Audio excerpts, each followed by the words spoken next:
Hello everyone and welcome to my open studio. I'm Miriam Rudolph and I'm a printmaker based in Winnipeg, Canada. I was born and raised in Paraguay in a small Mennonite town in the Chaco. In 2003, I moved to Winnipeg to study fine arts at the University of Manitoba. Here I was introduced to printmaking and I fell in love with the medium. I was fascinated with the technical skills required to make a print because of the variety of processes involved, starting with the preparation and etching of the plates with countless ways to create marks on the copper surface, followed by mixing inks, inking and wiping the plates, the handling of specialty papers, and ultimately the printing itself, which is magic every time. Printmaking has often been used as a medium for the expression of political ideas, and I'm following in that tradition. I completed a master's in printmaking in 2017 at the University of Alberta. I'm now settled in Winnipeg with a house, a home studio, a large vegetable garden, my husband, and our sweet little Max.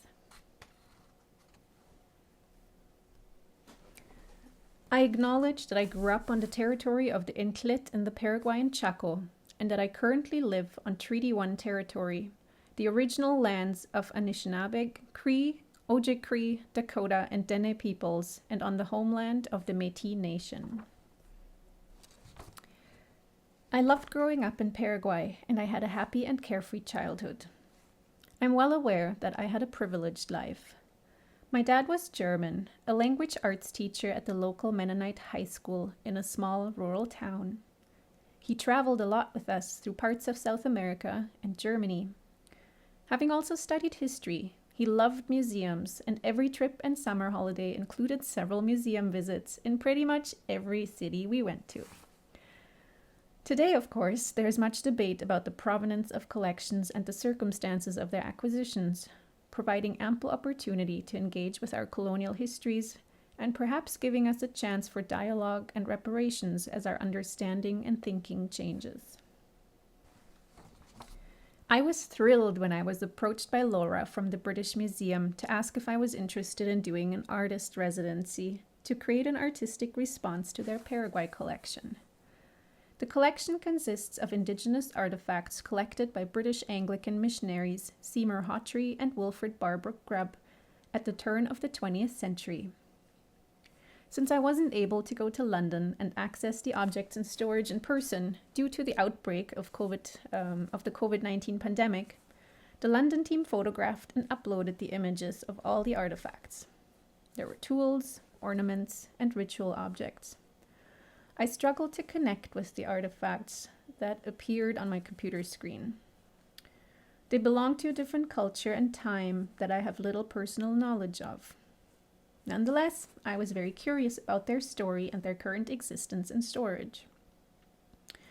This project gave me the opportunity to research the early colonization history of the Lower Chaco from the Anglican perspective and to further explore the colonial history of my own roots, the settlement of the Mennonites in the Central Chaco beginning in 1927, which resulted in the displacement of the Intlit Norte.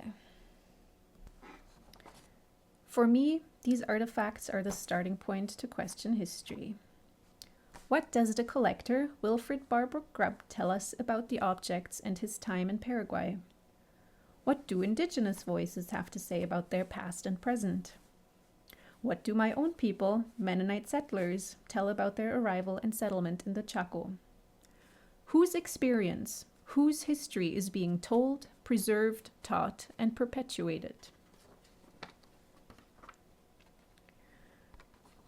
While the histories of interaction between the Anglican missionaries and the Intlit Sur on the one hand, and between Mennonite settlers and the Intlit Norte on the other hand are not the same, I felt the general colonization processes were so similar that they lent themselves well to juxtapose the different perspectives on the history of the region. I decided to include text in my work and create an artist's book because I spent so much time reading during the early stages of the project, and the different perspectives of the narratives were just so jarring. I was struck by the outdated language and use of certain words from the early texts. As shocking and problematic as some of those texts are, I find hope in the fact that we think differently today, that we are moving forward with our understanding of a multicultural coexistence and of the necessity to decolonize our thinking.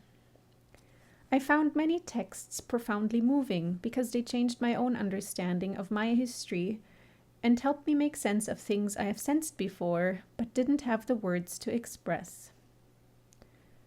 For each theme that delves into the processes of colonization, I chose roughly 3 text excerpts to accompany each print, with first-person accounts by Indigenous elders, recorded and published only within the last 30 years, texts by Mennonite settlers and scholars who have kept a record of the Mennonite experience spanning the past century, and the experiences of Anglican missionaries from about 100 years ago.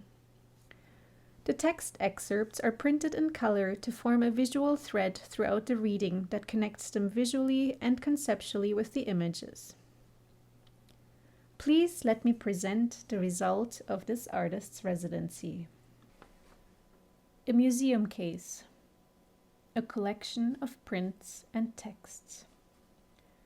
Layered Histories, Perspectives on Colonization from the Chaco, is an artist's book that explores the complexities of colonization of the Paraguayan Chaco region. For the past year, I've printed a series of 12 prints, accompanied by text pages that explore the diverging narratives of experiences and history. The prints and text excerpts trace the events of early contacts between European missionary explorers and settlers through the change in landscape and ways of living of the indigenous people, to today's attempts at indigenous assertion of their rights and tentative perspectives for the future. Remembering. With the first print, I want to acknowledge the starting point for the project, the Paraguay collection at the British Museum. Looking through the uploaded photos of the collection, I noticed a system of boxes, physical storage boxes stacked on shelves, digital folders labeled Box 1, Box 2, Box 24, numbered, labeled, categorized, organized. The square format references the acts of organizing and closing, boxing in and boxing up, collecting and storing the collection, also embodied in the museum case that houses this artist's book, as well as the colonial imposition of a certain kind of order, of will, of a way of life, and of a way of thinking. The print plays with the idea of the boxes and the ordered grid, contrasted by the densely growing forest that provided everything the Intlet Sur needed to live. The gray cloud and drips evoke a kind of loss, a loss of culture, and a fading of memories of the importance and the meaning of the artifacts with time. Out of all the hundreds of artifacts in the collection, I was drawn to the long necklaces made of little discs cut from shells and pierced with a hole to be threaded onto strings. They were used as currency. The longer the necklace, the more worth it had. I find the idea of creating your own currency based on skill, time, patience, need, and want interesting. The second object I chose to print was a pipe head. In a later text excerpt, one of the Intlet elders talks about how a Mennonite missionary threw their pipe in the fire to weaken the power and influence of the elders and shamans. The pipe represents a cultural power that was taken away. Terra Nullius. My maternal grandparents migrated to the Paraguayan Chaco in 1927 from Manitoba, Canada. Growing up, the general Mennonite history narrative was always, and continues to be, something like this. There was nothing here but wilderness. We arrived in a green hell. The Indians welcomed us and helped us with the farming. We made something of this land. God sent us here to evangelize the Indians. They came to us because they were starving, and we helped them. We coexist peacefully to this day. This narrative follows a typical settler mythology pattern based on the concept of terra nullius, meaning nobody's land, empty land that is vacant, uncultivated, unproductive, somehow lacking and incomplete, as Roger Epp puts it. The concept of terra nullius does not acknowledge the right of indigenous people to exist in a land that form an integral part of it, and gives the settlers a sacrament of innocence. The digitally printed background of the print is an early sketch map by Anglican missionary Seymour Hawtrey from 1900, who literally put the Chaco region on the map. Maps are used for laying claim, for surveying the land, for parceling, selling, privatizing land, for claiming ownership. The dense forest is both beautiful and a terrifying wilderness, depending on the view of the beholder, providing life-giving space to some and representing something that needs taming and ordering for the other. The arrival of the missionary explorers, backed and supported by politicians and ranchers, figures printed on the backside of the translucent paper, pushes the wilderness back. Neo-colonial landscape portrays the change in landscape after the settlement of the region. Simeon Negro, former leader of the Entlet community Campo Largo, says, "The Entlet had many places in the Chaco. A large circle describes that land of the Entlet. Today we live within a very small circle in Campo Largo. Nevertheless, we maintained the memory of the places of our ancestors because it is very important that the young be able to compare both circles so that we don't think it is impossible to have more space than we do today."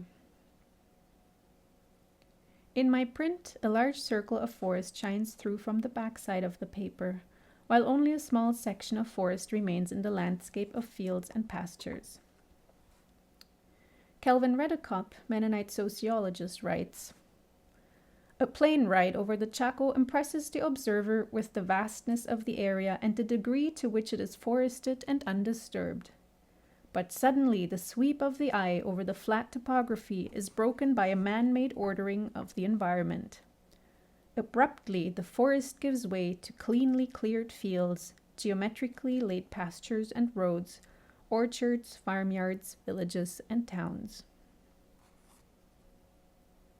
Throughout the prints, I continued to play with the square format with the inclusion of digitally printed early maps, contemporary satellite imagery, and the grid, which pertain to land surveying, mapping, and fencing in imposed order from outside. Roads. One of the first steps in the colonization process of the Chaco after loosely mapping the region was the establishment of roads. The Anglican missionaries prided themselves for creating inroads and making the Chaco more accessible to European ranchers and settlers. Metyayam, member of the Entlet people, recounts, "After the Mennonites came, they began to choose campos. They went in different directions to choose campos and made roads through the fields of the Entlet. The Entlet, however, didn't want to give up their fields. They wanted to keep their sweet potatoes. The Mennonites set up posts, which the Entlet didn't like at all. 'No, not here,' they said. But there was nothing to be done. The Entlet didn't want to give up their fields. While the sweet potatoes were growing, the Mennonites built their roads through the fields of the Entlet, built their villages on their fields. The Entlet didn't want to give up their fields, but the Mennonites didn't listen to them. Eventually, the Entlet gave up." The account by Metyayam has hit me hard. Time and time again, we were told the indigenous people were so incredibly poor and starving when the Mennonites arrived. Yet Metyayam clearly shares that they had seasonal gardens that provided food, which the Mennonite settlers destroyed. The hunger came after the settlement. Fences are a symbol of privatization of land, a point of pride for landowners, and a necessity for cattle ranchers to keep their property safe and contained. Fences frequently appear in indigenous accounts as an obstacle that cuts off traditional pathways and hunting grounds, that limits movement and keeps their traditional lands inaccessible. Entlet elder Mang Vayam Ai describes the following scene. "We lived on the other side of the fence until we were approached by Hakop Yaem, a Mennonite from Nempena Amiep. "Do you want to hear the word of God?" From then on, we lived in Chaco Piayem's yard. No longer did we stay on the other side of the fence. In most indigenous accounts, the fences kept them out. Here, they are invited in. Mang Vayam Ai and his people are invited to join the newcomers, but they are expected to change. Crossing the fence symbolizes a point of no return, of leaving the traditional way of life on the other side. I really struggled with the image for the print Encounters, and it only came together at the end of the project. I felt a discomfort trying to figure out how to portray encounters between the settler population and indigenous people. From the text excerpts, I also get a sense of discomfort, where the indigenous narrator feels excluded, misunderstood, and judged by the settlers, and the settler voice expresses fear and trepidation towards the other. I think to this day there is much discomfort and unease in encounters due to overt racism, unequal power dynamics, prejudice, and inequalities on every social and economic level. The print is divided in half by the repeated grid pattern to evoke the separation between the settler and indigenous communities. The figures representing the settler men and women are large and strongly drawn and etched. The size and strength of these figures alludes to their position of power. They fill half the page and spread out freely within the space, while the more delicately etched indigenous figures are confined to a much smaller and clearly outlined square. Herein lies an irony. The settlers fear the indigenous people, while they themselves are the ones taking over the other's land and a way of life. The missionary is the go-between figure. While most settlers don't interact much with indigenous people, at least not beyond an employer-employee relationship, the missionary has direct contact to communities. However, he generally represents the interests of the settler community that backs him. From my own experience, I always felt a deep chasm between communities, a clear us and them. To this day, there is a separation between white settlers and indigenous communities. We don't share schools, churches, or hospitals. We live in separate towns and settlements or reserves. The gap between rich and poor is staggering. Indigenous people are generally laborers working for Mennonite employers and have little or no political representation. Most decisions regarding life in the Chaco are made by the settler communities and governments, and decisions regarding indigenous people are made in a top-down, paternalistic way. Dispossession. Ownership of land is a European capitalist concept completely foreign to the indigenous people of the Chaco who lived in a sharing economy. Again, the grid reflects the surveying, parceling, and privatization of the land. The dripping vegetation evokes a sadness and a loss. The blank figures of indigenous people appear to have their presence erased in a way, but they also convey strength in their stances. The leading female figure on the right, overlapped with the bottle tree, references a stronger female presence in the social structure of the community, but she almost disappears. Dispossession does not only refer to being dispossessed of land, but also of culture. Mission. Missionaries appear on the frontiers of colonization. The Paraguayan government welcomed the presence of Wilfrid Barbrook Grubb and gave him the title of Pacificator of the Indians in 1892. Missionaries were seen as benign figures that would befriend and pacify indigenous communities, to introduce European thought, religion, and way of life to prepare the way for future settlers and the development of the land. The background of the print mission is a map of Maclawaya by Walter Reguer from 1979, the Anglican mission station founded by Barbrook Grubb.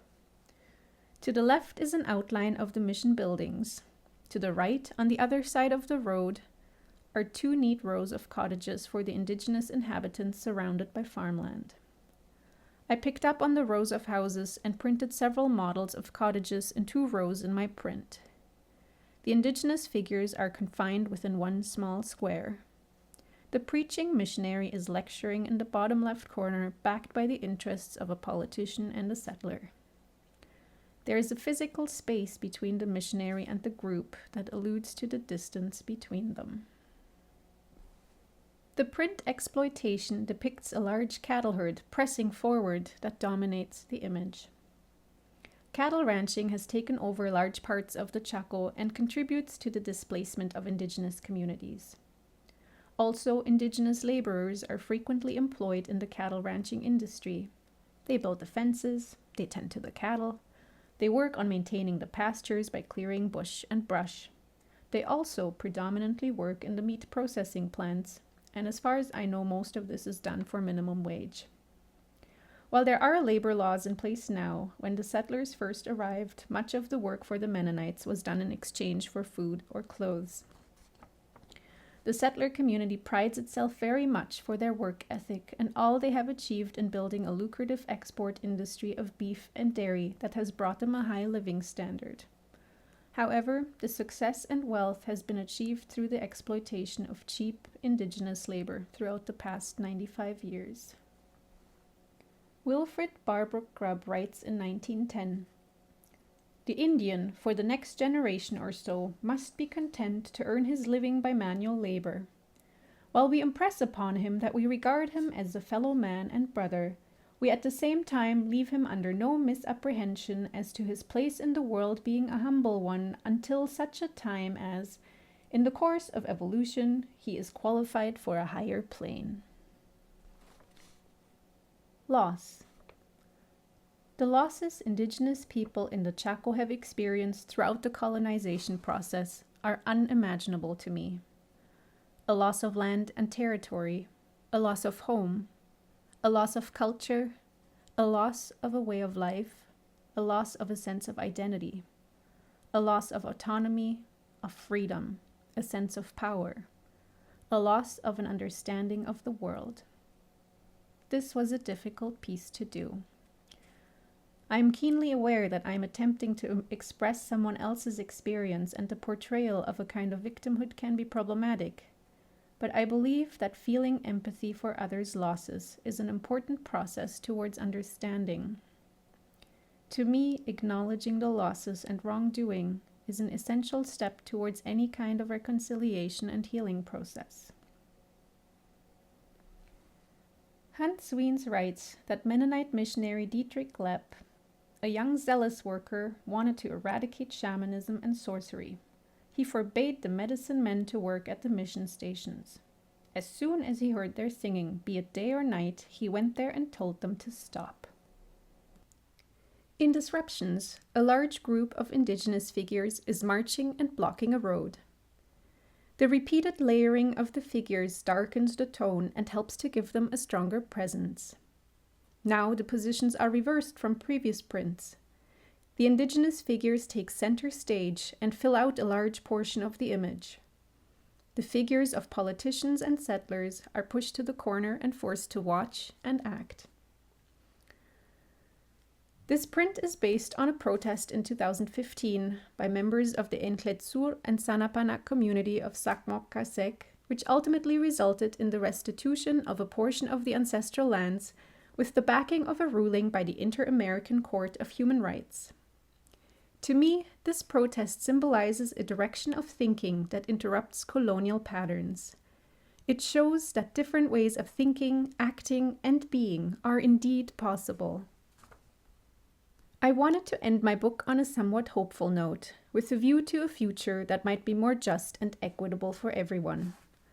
The title, Remembering, carries multiple meanings. The importance to remember the past through subaltern voices, and to bring people in from the margins, allowing them to again become members of society in their land. The figures in this print come together as a community. Settler women stand next to indigenous women. Settler children stand next to indigenous children. A politician stands next to an indigenous man. I re-etched all the figures representing the settler society for this print, to scale them down to the same size as the figures representing indigenous people. With the change in scale, I wanted to portray the importance of an equal society, where people see and treat each other as equals, where political decisions are community-based and not top-down. One of the most interesting texts that I feel rounds off the book really beautifully is the text by former Anglican missionary Stephen Kidd. He came to Maclawaya, the Anglican mission station Wilfrid Barbrook Grubb founded, 95 years after Grubb. Kidd writes, "As my Christian faith withered away, I gradually developed a different perspective on Intlit culture and social life, and my personal mission changed from one of transformation to a desire to share in the life of the Intlit. Rather than seeking to eradicate Intlit social practices, I became increasingly committed to trying to understand and experience them." We often think of colonization as a process of history in the past, but the impacts of colonization continue to pervade everything in our lives today. Social structures and systems, our perception of land and property, the content we are taught in schools, the way we think about, interact with, and treat others on whose land we now live, whose artifacts we store, work for us, and whose experiences are not taught in schools. While this project looks at a very specific art collection and a very specific region in Paraguay, there are similarities with colonial history and colonial thinking the world over. This artist's book invites to question our biases, our perceptions, and our understanding of history, and challenges us to decolonize our thinking.